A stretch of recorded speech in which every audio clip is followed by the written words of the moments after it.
Father. Welcome.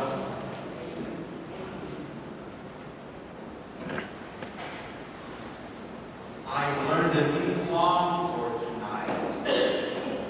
I've only been practicing this song for the last 28 years. But it's only the last month or so that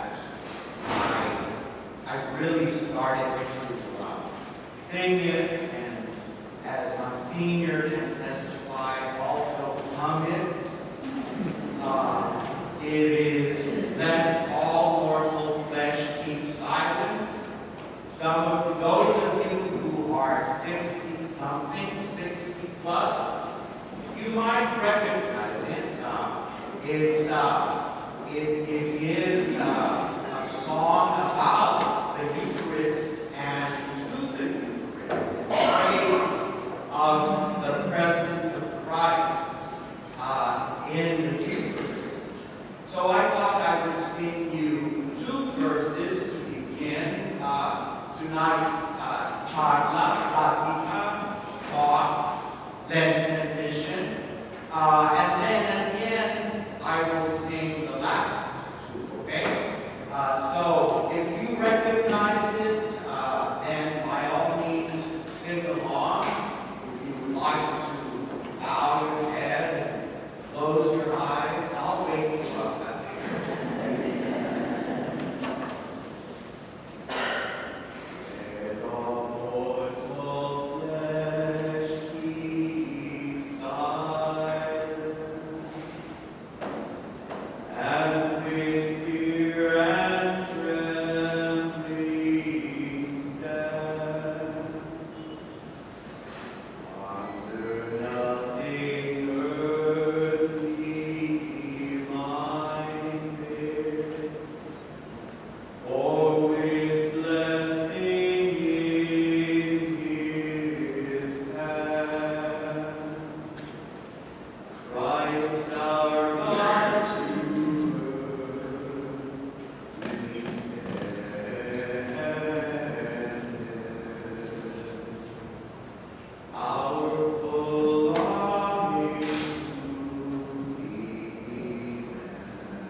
You can still hear me. Is that fine? the title of tonight's Lenten mission talk is the psychology of sin. And so then you might want to know, well, why the psychology of sin? Isn't sin just plain sin? Yes, it is. A man, a Catholic man, a few years ago asked me, you know what, Father? The church has changed. It really has changed. There was a time when I was younger, the church told us exactly what sin was. And so there was no doubt about it. You always knew if you had sinned. Father, Sam, what happened to sin?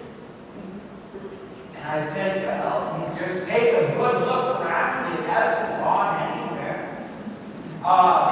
And so I think maybe what he was talking about was the fact that at one time we tended to define sin rather narrowly, in my estimation. We still see this, that if you miss Mass on purpose, y no porque te lo visita, I've heard that before. Father, I was on my way out. I was on my way to Mass.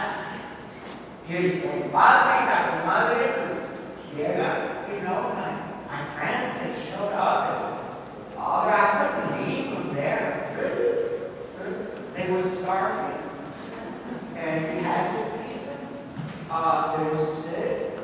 Well, no, Father, they were okay.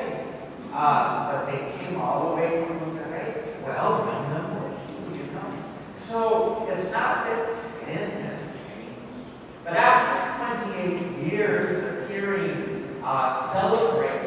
confessions, celebrating the great sacrament of reconciliation, I started to realize that, after hearing, I don't know how many confessions, probably in the thousands, that there really is a psychology to sin. And so, okay, is my time up already? Okay, all right. Time to take your pills, okay? All right. So there is a universal truth that no matter whether you're from the United States of America, and if you're from the U.S., if you're from Texas, or you're from South Texas, or Northern Mexico, or Winter Texan, or from China, or from Thailand, this truth is everywhere, and it has always been that none of us exists in isolation or in a vacuum. We didn't come, we were not born into this world or brought forth into this world in isolation. We were created as a result of the union of two sons of God, a daughter and a son, loved one another and desired one another so much that they loved each other, and here we are. Right? We were, as Psalm 139 says, Lord, you knit me in my mother's womb. You formed me. You designed me to come forth into the world. And I was born into the world not in a vacuum, not in isolation. I was born into a living, thriving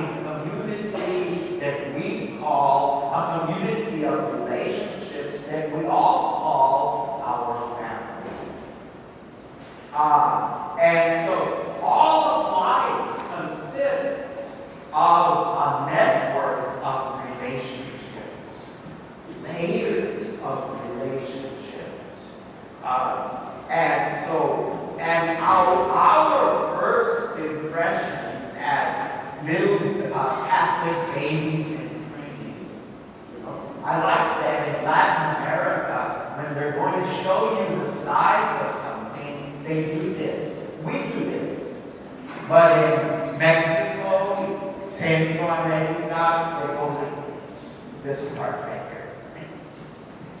So that it really is true. And we don't know that this is true until we begin to develop our consciousness. ¿Qué pasa? Olga, is that you? Okay, that's oh, okay, all right. Our very first impressions, our first lessons of life, our first lessons what love is, of what family is, our first lessons, some good and some bad, some good and positive, some bad and negative. All of those first lessons we receive within the context of our families and within a greater community. And so each of us is marked by the characteristics of our family. Some of you grew up in the country when the valley was country, right? You were from the city, you lived in the valley. And I remember the very first time I visited the valley, which was, I think, in the 70s, around 76, but I didn't join the diocese until 1982. But when I came to interview with Monsignor, he was so young back then.